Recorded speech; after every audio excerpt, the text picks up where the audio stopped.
Welcome back to the Bureau podcast. We have another, let's call it a Christmas special. We have Chris Meyer from Wide Fountain Substack back. The Bureau's followers know we've done a lot of deep investigative conversations, as I call them, with Chris. He's a former U.S. government official and a sinologist. And as I say, in both of our different channels, we've both been digging into and following what I would call today China's unfortunate criminal diplomacy that it deploys around the world. And Chris has done a really brilliant geopolitical piece on Wide Fountain recently about an incident involving Japan's new prime minister and Chinese diplomats and what has happened since. So I'll just set it up this way, Chris. Take it from there. What happened with the Japanese prime minister, and what are the diplomatic waves that are happening, across the world from that? Okay, thanks, Sam. So Japan has a very dynamic new leader, Prime Minister Takachi, and she restated a policy statement that former Prime Minister Abe had already made public and stated, to the effect that an attack on Taiwan would represent kind of a serious threat for the nation of Japan.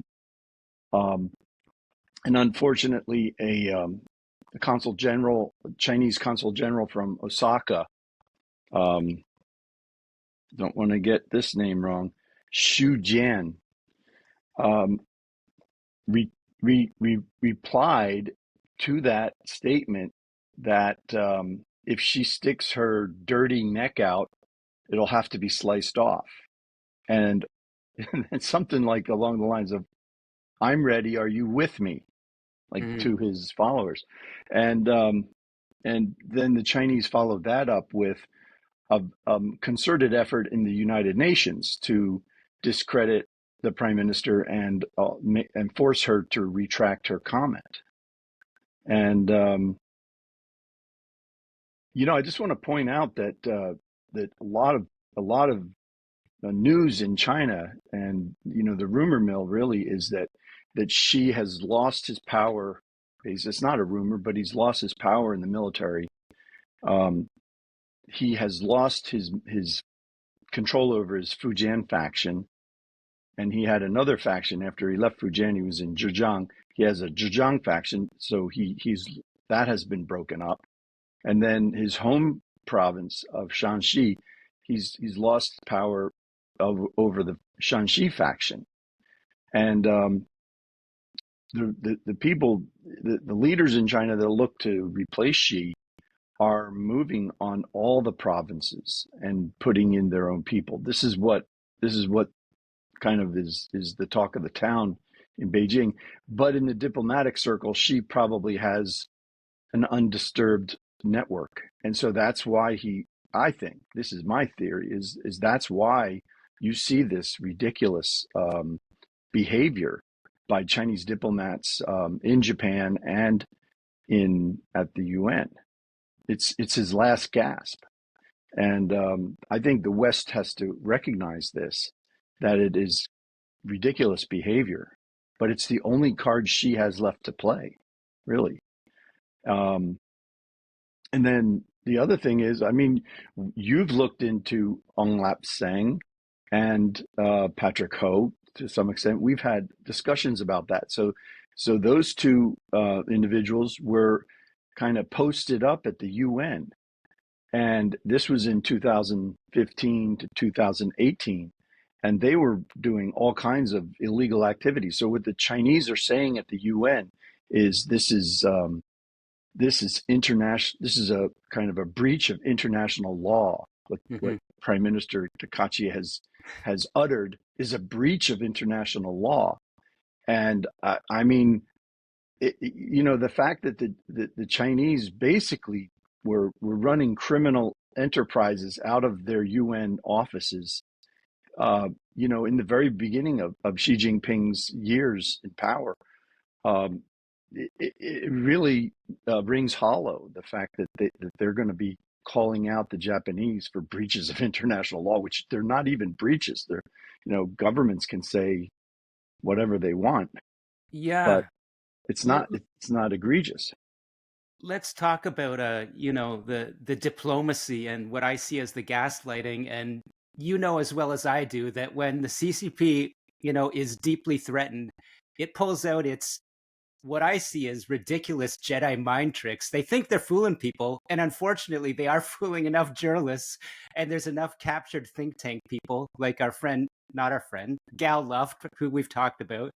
But let's get you're one of the best to assess that gaslighting diplomacy. And let's not forget, at the UN, China, through lies and lawfare, has pushed Taiwan out. As I've recently reported, it looks like Canada's Prime Minister Pierre Trudeau was pretty helpful to them in that, which also looks like a targeted Chinese intelligence operation, according to a recent book called Under Assault, which I highly recommend while we're at it, by a Canadian historian. But Un Lap Seng. So we've talked before, my Canadian intelligence holdings from a Canadian patriot called Brian McAdam, who was a Canadian immigration officer in Hong Kong, very deeply in contact with U.S. intelligence, Hong Kong Royal Police. His holdings, which I obtained, said Un Lap Sun was known to U.S. and Canadian law enforcement to be involved at a senior level in Chinese mafia activities, especially on the west coast of the United States. That includes human smuggling, prostitution, all the rackets that the Chinese mafia at a high level is very good at. So maybe can you unpack a little bit about Un's operations? And as we, there's a deep FBI case that pointed to a senior figure in Australia. I'll name him today. I usually don't. Chow Chak Wing, I believe, who was involved in, an unindicted co-conspirator in the Un Lap Sun case. And by the way, he was outed in Australia's legislature by a senator who's no longer with us, who called him the puppet master. This was, Australian intelligence holdings. And a great journalist, John Garneau, was successfully sued for naming Mr. Chak, the real estate developer. But all to say that John Garneau was dead right, and this guy in Australia, part of that operation, was dead wrong. So I rambled a lot. Tell us what you know about Mr. Un. Well, let's do this together because you have excellent research, and I've touched on just to go back in the beginning. He comes from Macau. He comes from Guangdong province, and he arrives in Macau sometime in the 70s without a penny. Okay, and then he becomes kind of a gaming entrepreneur, and he is associated with triad activity, and the triad is named, I think it was Shui On, but it's named in one of a Western, I don't know if it's Australian or American investigation, but he's named, and he was implicated in quite a bit of illegal activity in Macau, right? And the first time he hits my radar is when he is basically running Charlie Tree and a fella named Pan, who was from Lipo Group. Lipo Group, yeah. He leases an office in the Watergate building, and he's running Chinagate operations, and he's funding them, and he's got the money, and he's bringing in money, like he's coming to the U.S. on a monthly basis with cash, and he's storing up this cash, in Washington to bribe Clinton administration officials. So it's like this guy is fearless, and he's a triad member, and he is obviously being a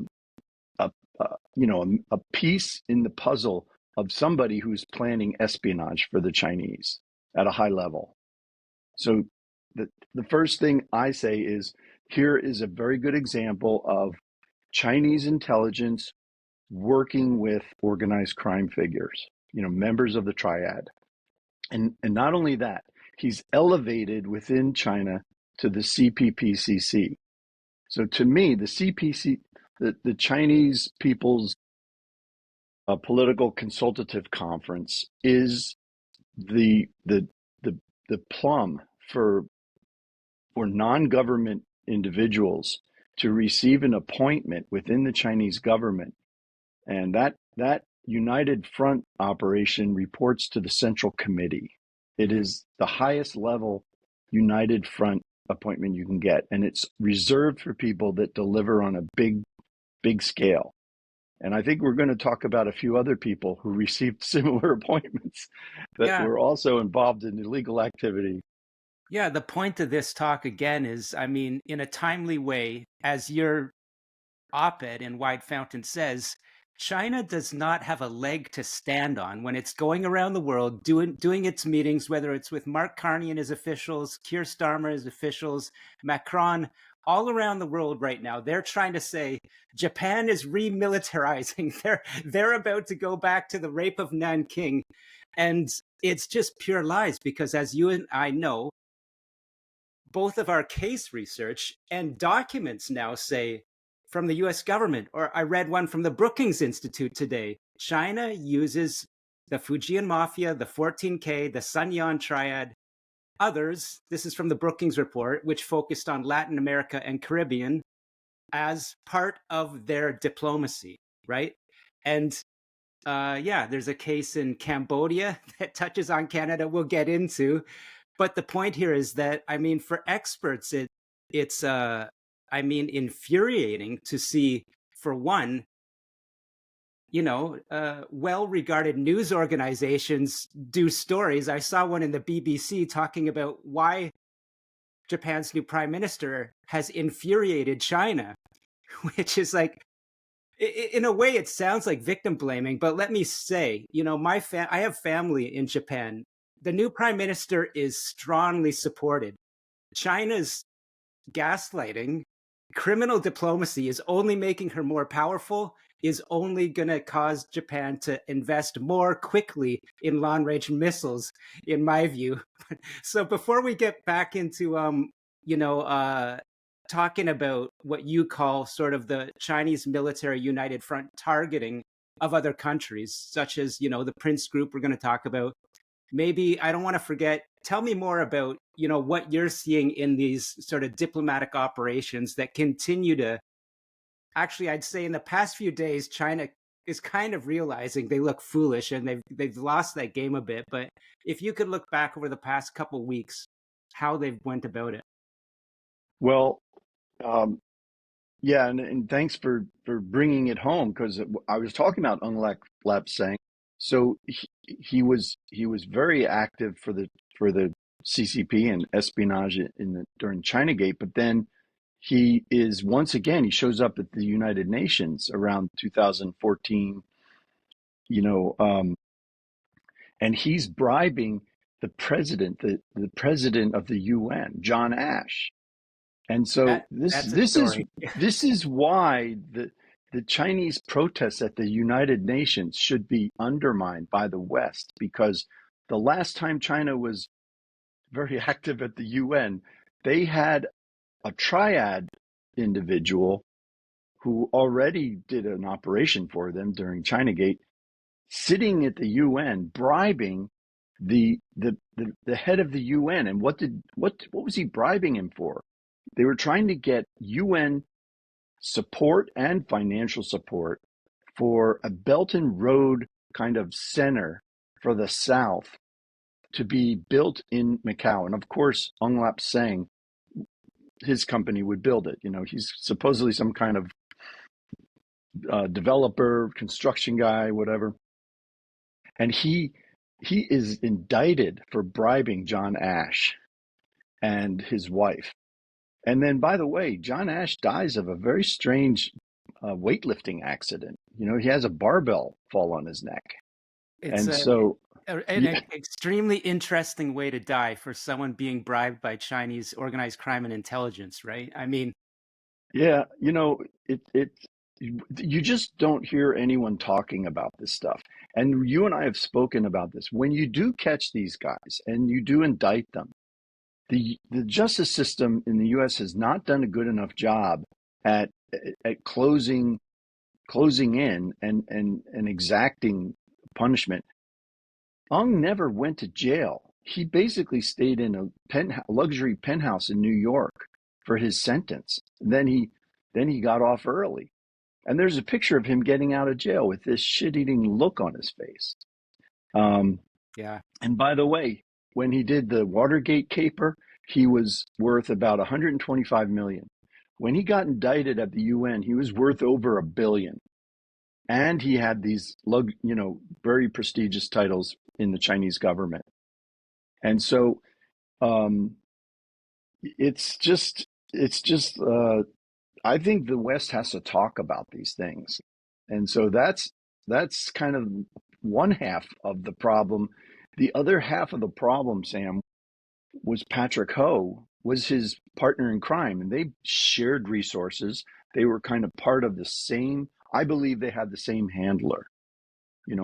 We've talked about it. I think the spy master of the PLA, who was supposed to retire in 1998, never retired. This was his second big shadow play, because he had Patrick Ho, he had Hung Lap Seng doing that for Xi's Belt and Road, and Patrick Ho was very busy corrupting, former government officials connected to, at this time, was the Trump campaign. Trump was running for president, and his first national security advisor, former director of the CIA, James Woolsey, was the subject of another operation at the same time that was run by Patrick Ho. And that's where Gal Luft came in. Gal Luft was running an NGO that had James Woolsey's name on it. James Woolsey was supposedly the principal, but Gal Luft was kind of running that.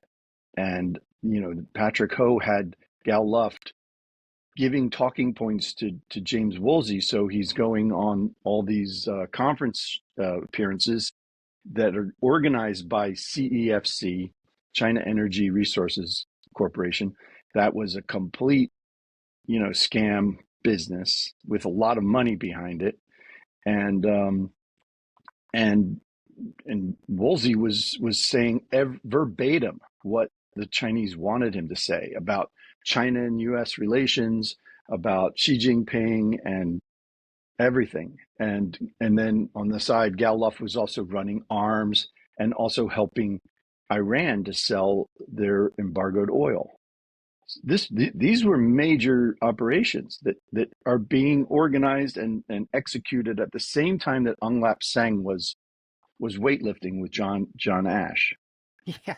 So let's take that as a through line in the James Woolsey, former CIA case. He literally was writing pro Belt and Road editorials submitted to him by Patrick Ho, right? And that the Belt and Road, I think, is a good through line for our listeners to grasp on what this operation that you've exposed and I have is focused on.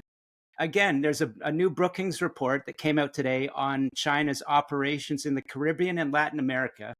By the way, John Ash from the Caribbean, and another part of that case was installing Chinese security companies, in the global South and Africa. But the Brookings report says China, through its Belt and Road and through organized crime, seeks to corrupt leaders around the world where it wants to install these Belt and Road projects. And so that brings us to another major piece we want to talk about.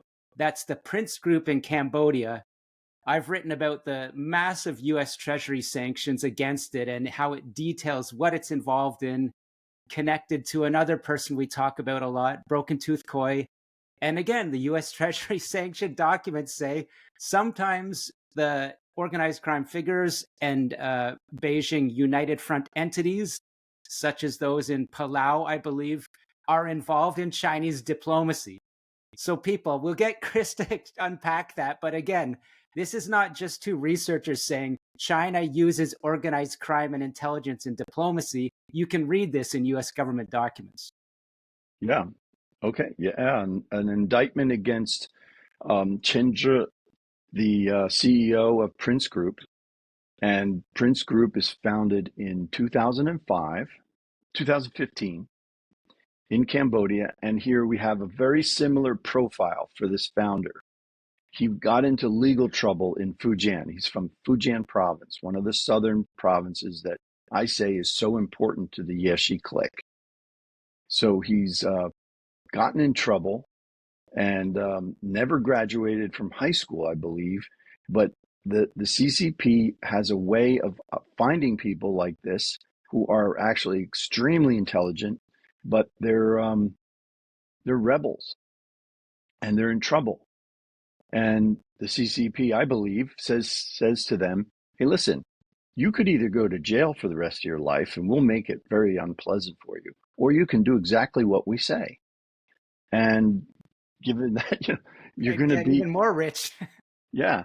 So he leaves in 2010, I believe, for Cambodia, and he's got a lot of support. He's got a lot of support, and he winds up becoming an advisor to the minister of Cambodia, the prime minister of Cambodia, and he's like a high level. He's getting high level titles from the Cambodians. So here you have this kind of scoundrel who doesn't have any educational background whatsoever, just being dumped into Cambodia, and he's flourishing. And then Prince Group,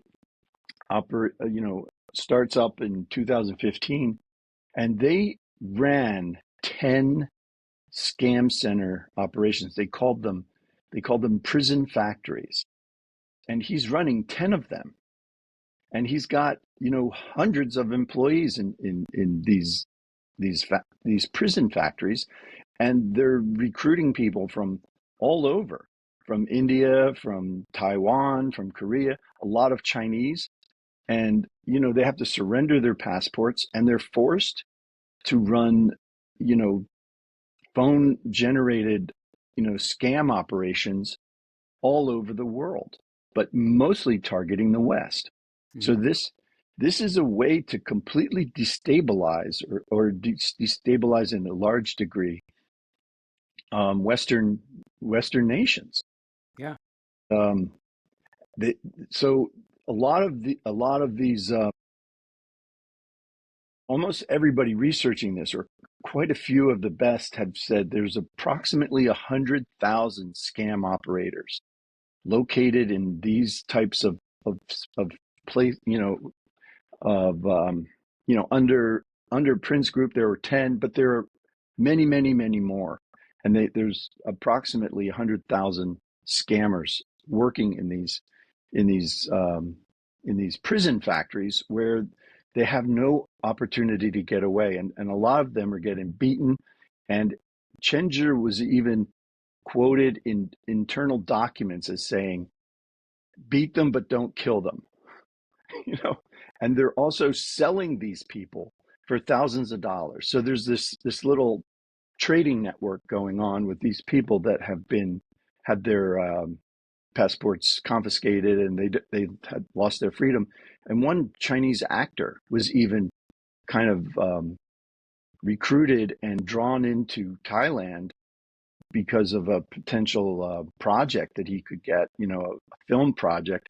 But then he was put into one of these prison factories, and so it's incredible the scope and the breadth of these operations. So when they finally did indict Prince Group and Chenger, there was Bitcoin. There was over 120,000 Bitcoins confiscated, or they got the codes for Bitcoin that came to about $15 billion. Yeah. 15 billion with a So B. this is a worldwide scam and money laundering operation run on actual slavery in Cambodia.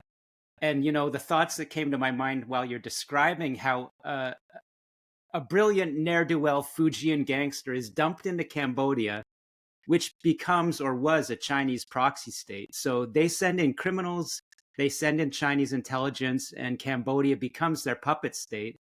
And, at the center of these scam centers, they call it pig butchering, which really what it means is someone that's enslaved in Cambodia and is probably quite motivated to be successful, is reaching out to gullible people, some of them maybe not that gullible, in Western countries who are getting sucked into investment schemes or romantic, schemes, and they're just sending money, money, money to these scam factories. So the thought, I mean, I know you want to jump in on that, but the other thought in my mind is, we talk a lot about the intentionality of destabilizing the United States and Canada with fentanyl and the use of Latin cartels by the Chinese Communist Party.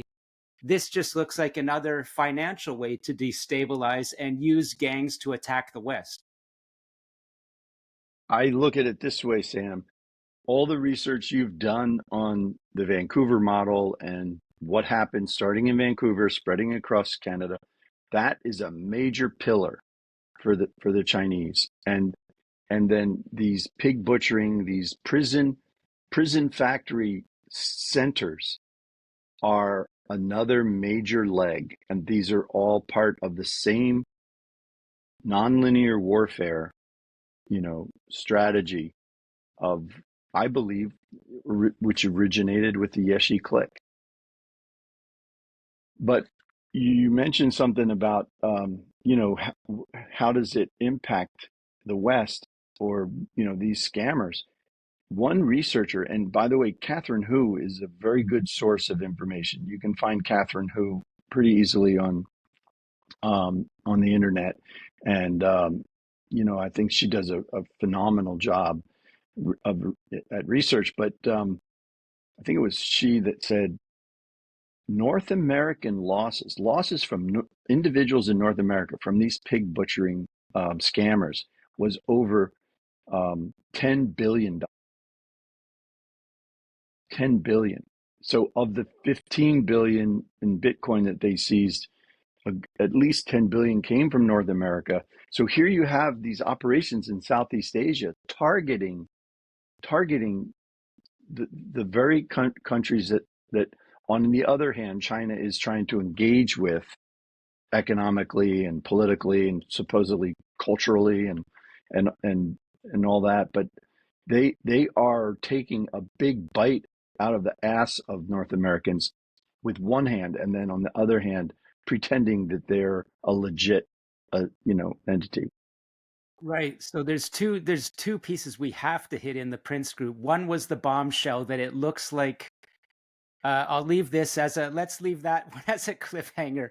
I just gonna roll back and say, tell us about the Palau piece of the Prince group, indictment, and how that fits into Rose Wan and Broken Tooth Koi casinos and the Second Island chain.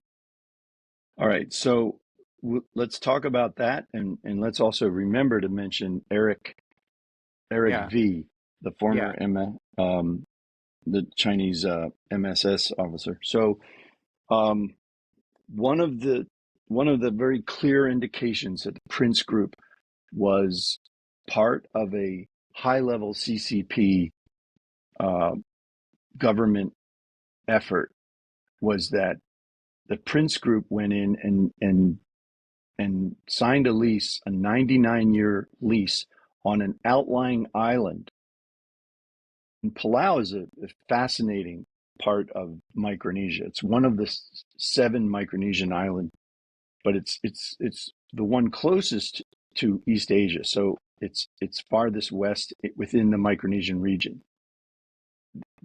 Palau has about 600 outlying islands.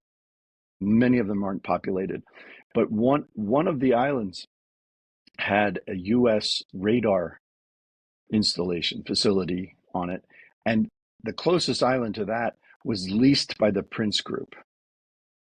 So here's the Prince Group operating in Cambodia and doing everything nefarious under the sun. And by the way, getting awards from the Chinese for social entrepreneurship and philanthropic.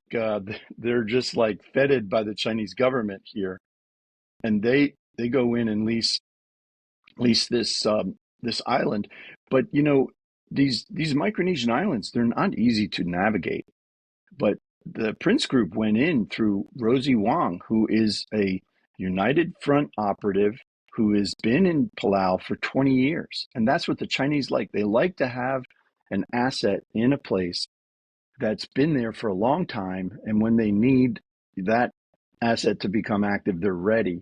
And so Rosie Wong is doing that. And previous to that, she helped Broken Tooth Koi um, make a big splash in Palau, and he was doing all kinds of things, and so the Prince Group lease 99-year lease on this island, outer island in Palau, and this is a complete example of how a criminal enterprise is part and parcel of CCP. Really, I want to say Yeshi clique, because I don't believe the entire government of China is read into some of this. I really don't. I think it is part of a small clique that operates in these ways. But the fact that they are the spear for China in the second island chain, and just to let your viewers know, put your China hat on for a second, not the West. We don't understand as much these islands, but the first island chain from Japan to the Philippines, that was all those militarization and building military bases on coral islands that were claimed by Vietnam, Philippines. China didn't have an undisputed claim on those islands. China just jumped, and they said, we're the big fish in this area. We're taking charge, and they built military bases on those coral reefs. That gives China more protection, self-defense, and an ability to project military strength anywhere in the region.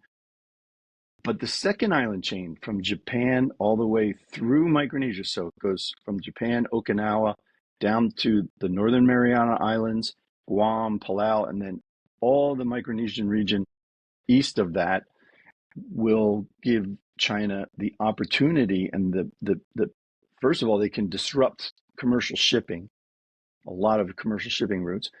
But second to that, they give China a very concerted, strength to project their power externally.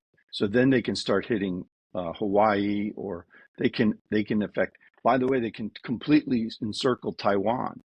So right. If the second island chain is in the hands of the Chinese, they can basically call it a day for Taiwan. So that is a major preoccupation with Xi Jinping, and that gets back to the whole issue with Japan. They want to intimidate Japan so that Japan doesn't get involved. So China is looking to, through the first island chain and the second island chain, be the strongest regional power, and to be, challenging the U.S. in all these areas. Right. So they're island hopping, projecting their military power out, which really is the core of what we're talking today, by starting with Japan. And so let's unpack Broken Tooth Koi a little bit more. I think from the U.S. Treasury sanctions and the indictment, it notes that this character, Rose Wan, from lawn implanted in Palau, operationalized, helped Broken Tooth Koi get a casino license or something of that nature.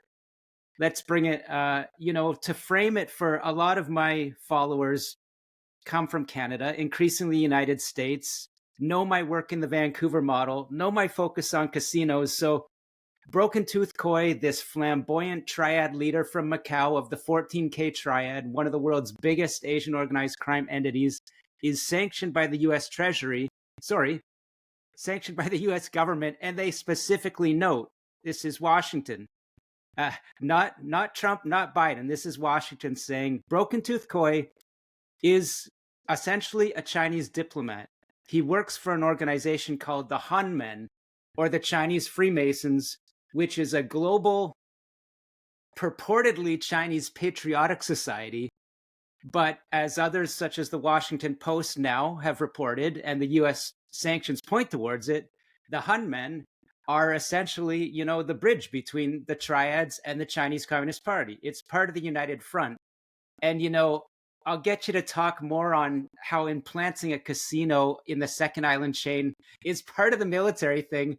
But I want my Canadian viewers, who some of them are up in arms with a riding in Markham in the past few days, flipping conservative to liberal, I'm going to assert that the conservative politician, like his liberal predecessors in that Markham Toronto riding, is meeting frequently with members of the Hunmen organizations that are of concern to the US government, meeting frequently with Fujian organized crime mafia figures who believe they own Toronto ridings, and apparently they may do, for the Chinese Communist Party. And I'll add, casinos, underground casinos, election interference, Chinese state activity, just as it's happening in Palau, Cambodia, and the other areas we're talking about today. This is the same story in Canada right now. So, yeah, let's circle, put a circle around broken tooth koi. So what happens in your original research is there's kind of, I believe, Vancouver was bum rushed by a series of organized crime figures backed by the CCP government. The same thing was happening in Palau, and I want to give some props to Palau because Broken Tooth Koi came in and Rose Wong was his handler, and he was throwing money around, and he actually got his hand in the pocket of a number of former government leaders in Palau, and they were kind of meeting with him and giving him credibility. And there was all kinds of things that Broken Tooth Koi was doing. And by the way, he's saying, I'm a retired triad member. I'm a Yeah, retired. retired. Oh, these guys are so fucking. Uh, he's retired triad. All right. Well, let's debunk that here just by seeing what he's doing.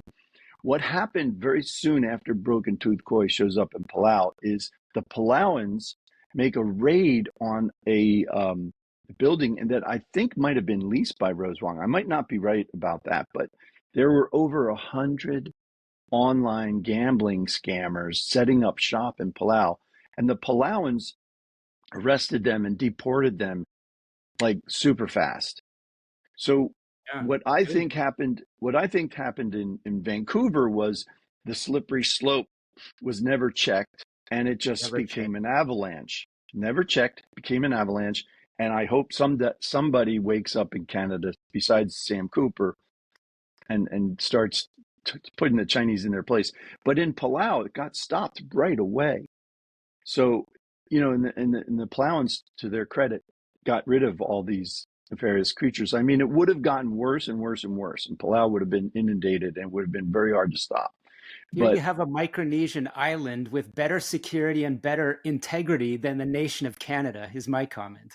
well, sometimes size helps. Sometimes size is a detractor. But I also want to mention, while Cambodia is being kind of infiltrated by the Prince Group, there was a similar project in Myanmar. Okay. And this is interesting because it connects Broken Tooth Koi and the CCP. So there's a guy named Shi Zhejiang, and he had the very similar background as the CEO of Prince Group and a number of these other characters that we've identified. They get into legal problems. The arresting officer is from the MSS. In Shi's case, he's being um, apprehended in the Philippines. He's done something illegal, and they said there is one option that you have. You can do whatever we want in Myanmar, and you can avoid a lengthy prison sentence. So he winds up going to Myanmar, and he's basically going to establish the same kind of operation that the Prince Group did in Cambodia in Myanmar. But there's a few interesting aspects to this. First of all, Broken Tooth Koi has significant shares in the main investment in Myanmar that Zhejiang is going to be running. The other thing is a guy named Gang Zhiyuan. He's the son of Geng Biao, who was a former defense minister in China, and it was Xi Jinping's first job. So Xi Jinping's godfather was Marshal Ye Jianying.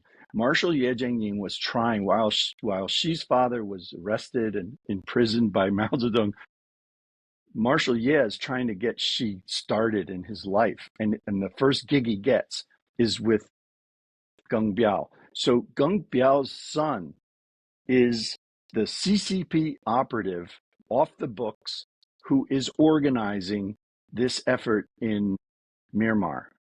And he has three jobs. He's got to open channels with military and militia rebels. He's got to co-opt the leaders of the local government, and he has to organize. He's got to organize the Chinese organized crime assets in the country under the CCP. And so this is a $15 billion project to develop a whole city that is very similar to the Prince Group. It's the crime factories, the prison factories, if you will, and human smuggling, the whole gamut of it. Cyber And casinos probably a part of that, I would think. absolutely, and it's right on the Thai border.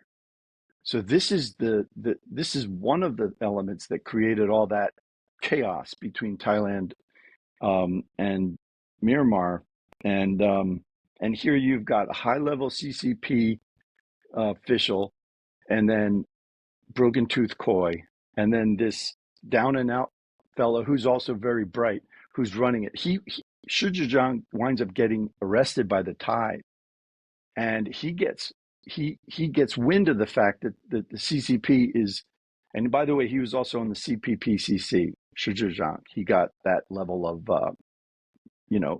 head nod on the United Front. But he's arrested, and then he realizes that he's being kind of ignored and he's being scuttled. It's plausible deniability. So CCP's pretending they don't know who he is. So he gets pissed off and he says, hey, I was recruited by the MSS for this. This is a Chinese intelligence operation. I'm an official.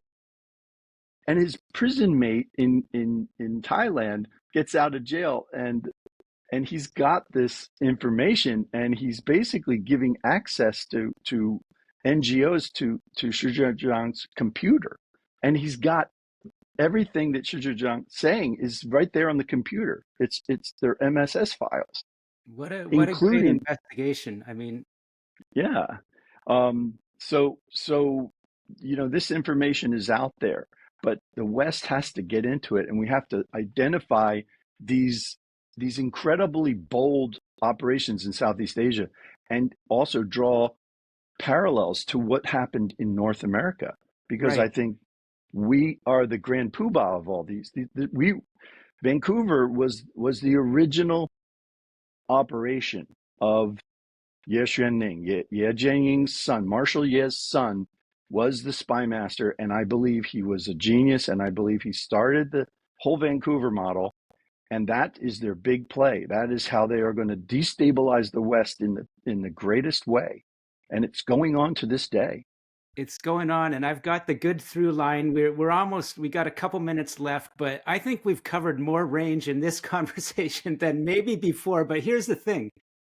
I read in some papers, I'm glad, maybe my work is a little part of it, but Western governments are now starting to say China 100% is involved with organized crime. That's not deniable anymore. But there's still kind of, I would say, a reticence. They'll say there's no indication this is being directed from the top. It's quite interesting. But what you just highlighted there in Myanmar is a senior Chinese official close to party, princeling lines. His job was creating a whole city economy that is all organized crime and all operationalized strategically for essentially a type of hybrid warfare, right? So if people can envision this, how many others around the world? And let's jump to North America. Yeah, Vancouver was the beachhead and is the beachhead into the Western Hemisphere operations, but I'll give some credit to CBC, which I don't always credit. I think they dug out a scoop that is tremendous. There's been this story out of Australia first about this defector spy from either the MSS or Ministry of Public Security Bureau, who was arm wrestled into becoming, someone that trails Chinese dissidents around the world.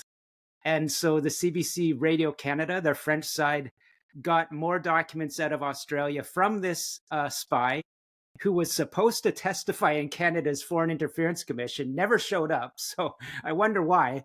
But the bombshell here is that documents on his phone, according to CBC, said that China wanted a certain dissident who ended up in Vancouver to be dead. And this Chinese spy, who's only called Eric in Australia, his documents show he was working for the Prince Group in Cambodia. So that Chinese organized crime operation is part of his cover. And the story is this poor guy, Hua Yan, a dissident from China, a well-known artist. He ends up dying in a suspicious kayaking accident in none other than the waters off of Vancouver, which I'm calling and you're calling the beachhead of China's attack. So I know you look deeply into the story, so let me throw it back to you. What jumped out to you about Eric, this Chinese spy? So, Eric, the way the former Minister of Defense and his son are connected to the Myanmar thing puts a through line from the CCP into that. Eric provides the same thing for the Prince Group because he was, in fact, a manager in the policy planning department in the Prince Group. And besides this individual that you're talking about who died in the kayaking accident, and Eric was tracking him and actually met with him and sort of convinced him that he was a dissident himself, that Eric was a dissident. So he's interviewing this guy and meeting with him. It's kind of chilling, some of the details. But he was also tracking another dissident named Red Pepper. And, he's talking to Red Pepper, and Red Pepper's like, well, prove to me that you are who you say you are. Like he says, I work here in Cambodia and I'm at this company. So he takes video, Eric takes video walking around Prince Group in order to show this other mark that he's got, this other target that he's got. And the interesting thing was, this Red Pepper was going to leave and go to Taiwan. And Eric, as part of the MSS piece inside Prince Group, is saying, well, maybe our Taiwan office can pick up this guy and we'll have to kidnap him in Taiwan, which won't be a problem. So the Prince Holdings office in Taiwan is 300 meters from the presidential palace, in prime real estate in downtown Taipei. And so it's really another example of how these scam operations and these completely illegal, large-scale industrial scam operations are at the highest level directed by the CCP. And once again, I want to say, I do not believe that the entire government in China operates in this mode. But as we've discussed many times, the Yeshi clique and Xi Jinping inherited the Yeshi clique's nefarious strategies. This is their superpower. This is the key to why Xi Jinping is in power. And I'll jump it here. I know that you're always interested in Canada, and you're looking at the leader of Canada, and I think he's done quite a good job in some respects. But I think on the China front, he has to he has to wake up and smell the coffee. There's no engagement with Xi Jinping's government. And I think that Canada, of all the countries in the world, Canada should be talking the loudest. They have the clearest case against the Yeshi clique. And I think if they don't do their homework and understand what's going on, then its history is going to show that they did not take action where they really could have and should have. So I sort of want to leave it in that spirit, I mean, your argument, to reiterate what we've talked about before, is you're an expert on China and the Chinese Communist Party. you think they're, even though they're from the Chinese Communist Party, there are more moderate and more honest brokers in China that can bring that nation a little bit back into being not a, I think what you and I call it's a rogue nation. It shouldn't be engaged in diplomatic discussion. Unfortunately, we have to deal with it. It's that big. It's that powerful. But your argument is there's people that could be doing a better job, and he's not a legitimate leader. He's not legitimate, and it's up to leaders in the West to start holding him accountable, and also to recognize that she is on thin ice. So giving him extensions on trade negotiations and allowing Xi to have a 45-minute trade negotiation, and doing all these side deals with Xi's government, it's just giving Xi a stronger hand. It's the strongest hand he has, is a Western leader giving him any credence whatsoever. And when the first Western leader who calls him out is going to be ahead of the pack, the first Western leader who just calls him out and says, who else can we talk to?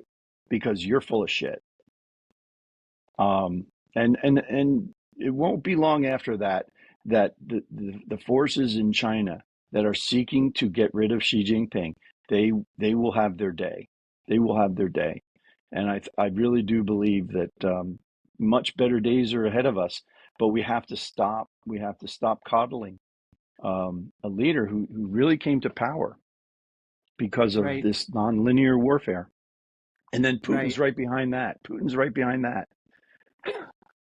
It doesn't make sense to love these Western leaders who look like on the surface they're really doing the best job, but really at the end of the day, they're trying to cut deals with these tyrants to become just like them. Yeah, so we'll finish like this. Again, I have some. I lived and worked in Japan. I have family in Japan. If you're a Western leader and you want to look at a model in the world right now, she's my leader of the year, and I think she's going to be the leader of the next 5 to 10 years. That nation appreciates her. So kudos to her. I'll ask you this: I'm giving Carney.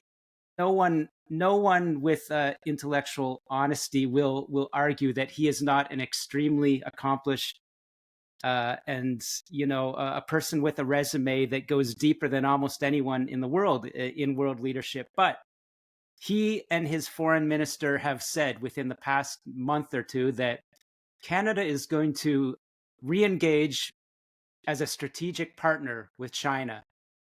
In my view, as a Canadian, I've been thinking recently about my family's contribution to this country, which goes back centuries. And over to Europe, I can trace it further. I can't accept a leader in our country saying Canada will be a strategic partner with China, because I believe that would be, if that's true, that would be so damaging to Canada's future, almost incomprehensible. So I'm going to step back. That's my own opinion. What do you think? Yeah. So I would like to see the Canadian government pulling close with allies in the EU, the UK, Mexico, Japan, and drawing the line that I just discussed. Drawing the line that, look, you're persona non grata, and here are the reasons. And no, there's no big strategic realignment with China. The realignment needs to be, Canada needs to get compensated for the damages the Yeshi clique has brought upon Vancouver and much of the country, overrunning it, it wasn't diplomacy. It was capture tactics, and it was, other completely illegal, united front and organized crime combined efforts. It's not an opportunity to re-engage or recenter or hit the reset button. Not with Xi in the picture. No, I think Canada should be negotiating compensation. I agree with you on that. So thanks so much. This has been a great talk, and Merry Christmas. People go over to the Wide Fountain to read Chris's work, some of the best geopolitical analysis, especially focused over in the Indo-Pacific and Micronesia. And we'll talk again in the new year, I'm sure. Great, Sam. Happy holidays and great spend some time with you as always.